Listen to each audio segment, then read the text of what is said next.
Hi guys, it's Mrs. Millison.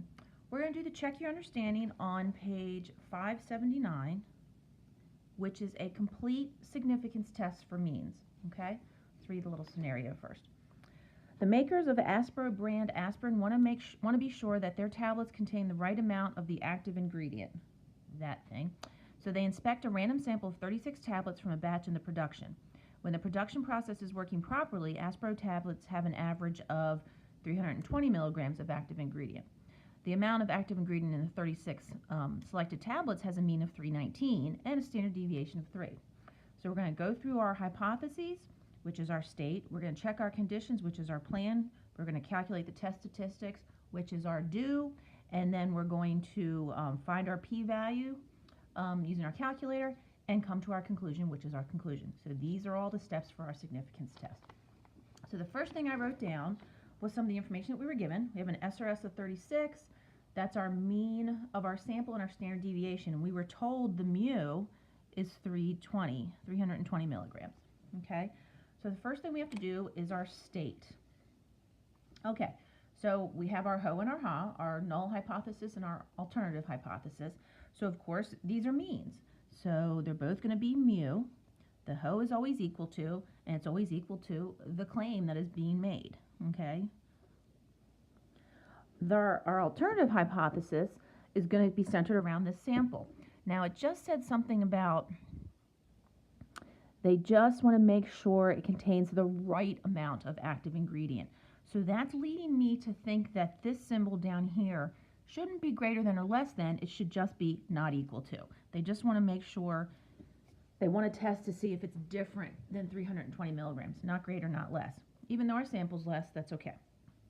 So again, this will also be 320 milligrams. It doesn't give us a alpha value, so we're going to do 0.05 to start, and actually at the end we'll assess it against a 10% alpha value too, but we'll start with 5. So the last thing we have to do is identify our mu. Our mu is the true population, whoops, messed up my words. The true population mean amount of active ingredient. Amount of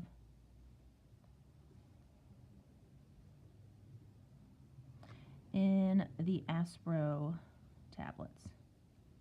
Okay, because that's what we're testing for. Okay, so our state section is complete. Now let's do our plan, and our plan is pretty much exactly the way the plan is for a confidence interval. First thing I have to do is state the inference method. Well, this time it's a significance test for means. So I'm going to say a one sample, and since it's a means, it has to be a t, a one sample t test.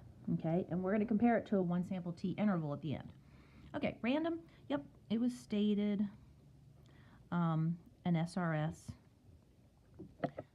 of tablets. Sorry, kitty just knocked this. SRS of tablets was taken. Our independence condition, which is our 10% rule, pretty sure there's more than, what was the sample size? There's 360 tablets, okay, produced in this batch. They were talking about a batch, okay. And of course, each tablet is independent, okay. And normal, let's see, for means, we can't do large counts because there's no p. So we weren't told anything about the distribution being normal, okay? We did have a mean, but we weren't told it was a normal distribution. But thank goodness our sample size is greater than 30. So I'm just going to invoke central limit theorem because 36 is greater than or equal to 30 tablets. So I don't have to graph anything. My central limit theorem worked for me. Okay, that's it for plan. Let's do the do, okay? Now remember, we're just going to end up with a probability, so we're just looking for a z-score or a t-score, and in this case it's a t-score. So that's our test statistic. So we're going to do t equals the mean of our sample minus the mean of our ho, or our null hypothesis, divided by the standard deviation of our sample, divided by the square root of the sample size. So the mean of my sample was 319 minus the mean of my ho over standard deviation of my sample divided by the square root of my sample size.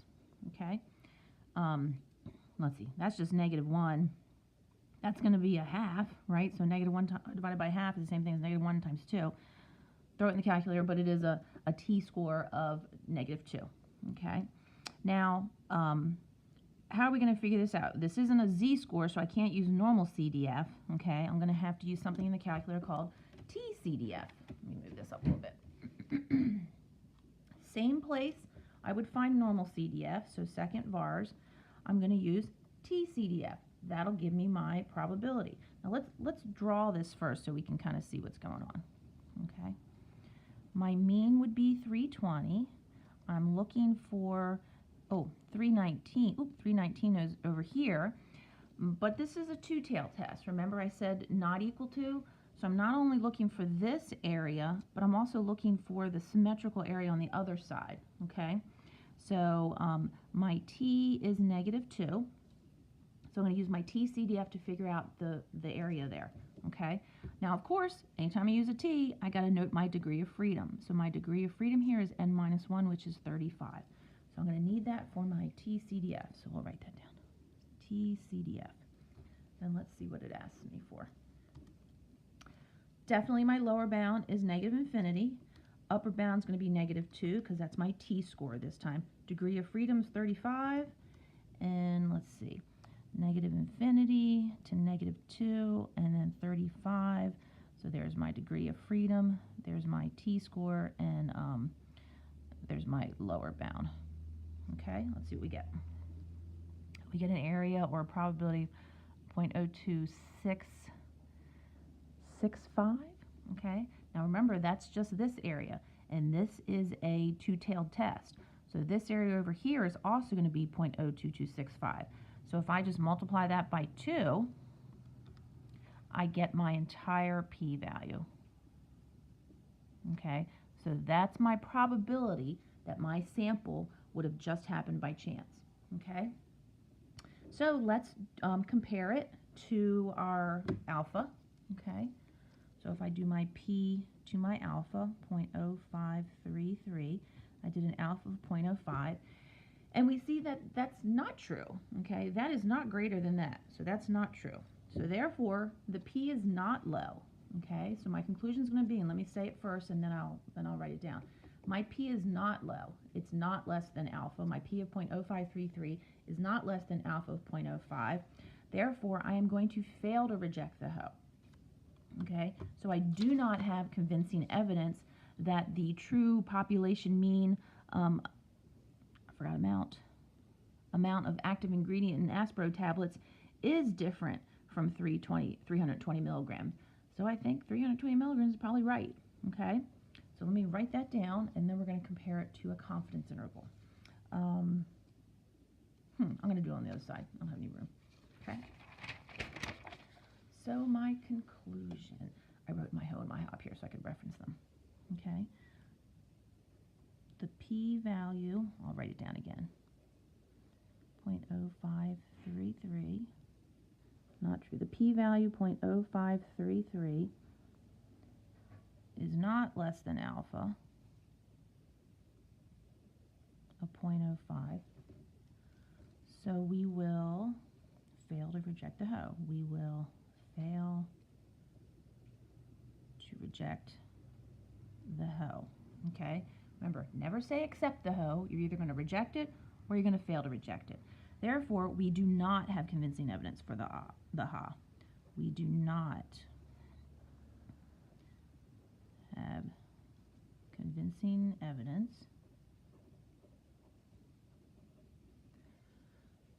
that the true population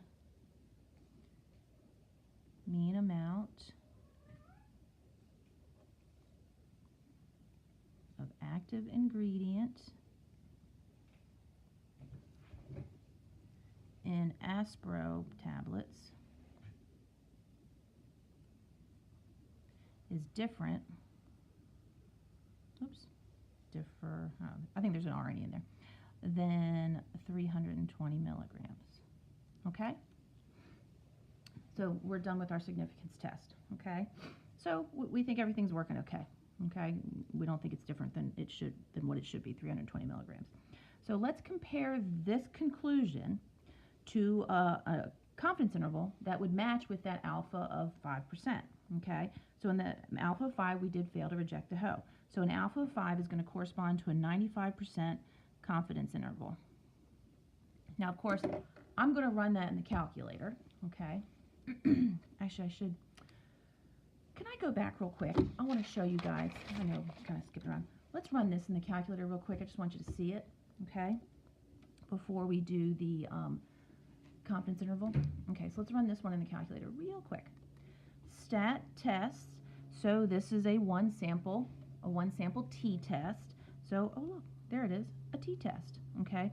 We'll do two sample later. Don't do a z. It's just a plain old t-test. Okay, so the first thing it's going to ask for is data or statistics. We have statistics. The mu of our hoe is 320. Our sample mean was 319. Our standard deviation was 3. Our sample size is 36. Matching the symbol of my alternative hypothesis and not equal to. I always like to draw it because then it looks like my picture.